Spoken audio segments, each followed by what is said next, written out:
नकली अक्षर को छुड़वा दे और असली अक्षर का लखाव करा देवे, यानी असली अक्षर को पकड़ा दे और नकली अक्षर को छुड़वा दे, वो तुम्हें तुम्हारे असली घर तक पहुंचा सकता है। अब ये नकली अक्षर, असली अक्षर, अब ये क्या भला है भाई? नकली भी कोई अक्षर होता है क्या? होता है।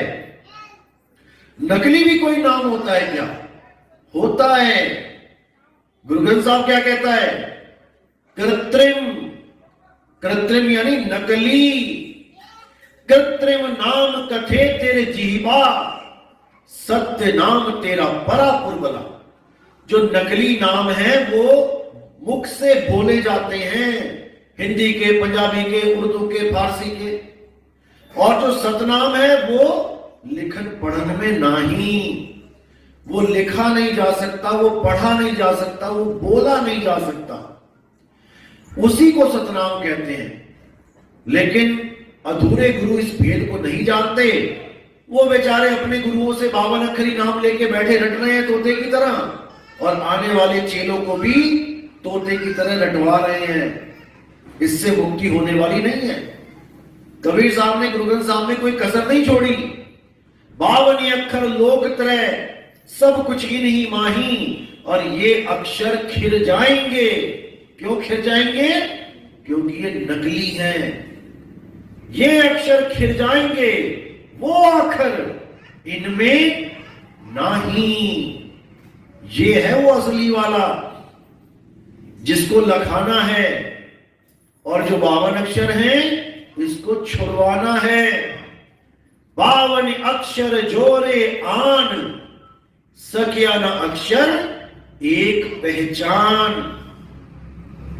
52 अक्षर को त्यागना है, छोड़ना है नकली समझ के, और आत्म अक्षर को पकड़ना है असली जान के। आत्म अक्षर ही अविनाशी अक्षर है, जिसके लिए बोला नहीं कबीर नहीं धर्मदास। यानी देह की बात नहीं है कि यहां पर कौन बड़ा कौन छोटा, शरीरों के चक्कर में मत पड़ना। ये पांचों तत्व के ही हैं, चाहे गुरु का है चाहे चेले का है। बड़ा छोटा कहां से हो गया? 5 तत्व ऊपर बैठे हैं, 5 तत्व नीचे बैठे हैं। 5 तत्व का शरीर ये है, 5 तत्व का ये है। दोनों की महिमा बता रहे हैं कि नहीं कबीर नहीं धर्मदास, अक्षर एक सब घट ही निवास। यानी वो आत्म अक्षर, वो आत्म राम सब घट में निवास कर रहा है। वाही सो सतपुरुष कहिए, आदि अंत अक्षर कह रही है। वही सतपुरुष है, वो आत्म देव ही सतपुरुष है। उसी को पकड़ना है, उसी को जानना है, और शरीरों को छोड़ना है। देही ज्ञान को त्यागना है, चाहे आपकी देही है चाहे गुरु की देही है।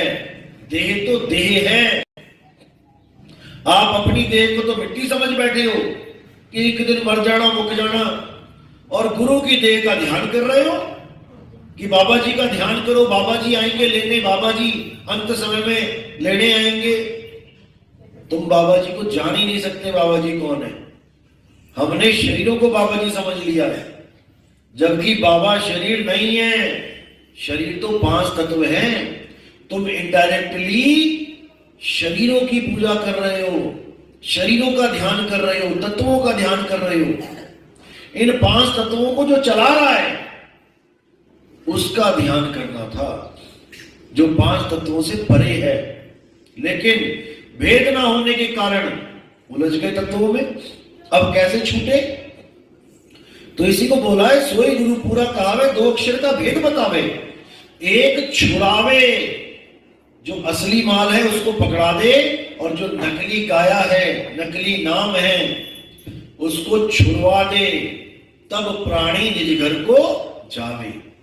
तो देही ज्ञान को अच्छी तरह समझ लो। देह ज्ञान क्या है? इस काया में कहीं पर भी तुम्हारा ध्यान लगवाया जा रहा है, या काया के अंदर तुम्हें इंगला पिंगला सुषुम्ना में डाला जा रहा है, या मूल चक्र में, नाभि चक्र में, या प्राणों में तुम्हारी सूरत को, तुम्हारे ध्यान को लगवाया जा रहा है, ये सब अज्ञान है। ये सब बिल्कुल अज्ञान है। ये मानो कि तोते को पिंजड़े के अंदर ही बैठाया जाना है, इसलिए उसको पिंजड़े से प्रेम करवा दिया जा रहा है। पिंजड़े से जब तक तोता प्रेम करेगा कभी मुक्त नहीं हो सकता। इसलिए सबसे पहले देही ज्ञान के जाल को समझ लो क्या है। हमारी काया में 7 चक्र हैं, मूल चक्र, स्वाद चक्र, नाभि चक्र, हृदय चक्र, कंठ चक्र, आज्ञा चक्र, सहस्रार चक्र। ये 7 चक्र हैं। जो भी गुरु इन चक्रों में आपका ध्यान लगवा देता है वो गुरु पूर्ण गुरु नहीं है, वो काया का ही गुरु है, वो शब्द गुरु नहीं है। इसलिए साहिब ने बोला क्या काया यानी देही ज्ञान सब जगत बखाने, विदेही ज्ञान कोई बिरला जाने। ध्यान विदे और नाम विदेहा, 2 लख पावे मिटे संदेहा। ध्यान विदे और नाम विदे यानी कि तुमने पहले तो काया का ध्यान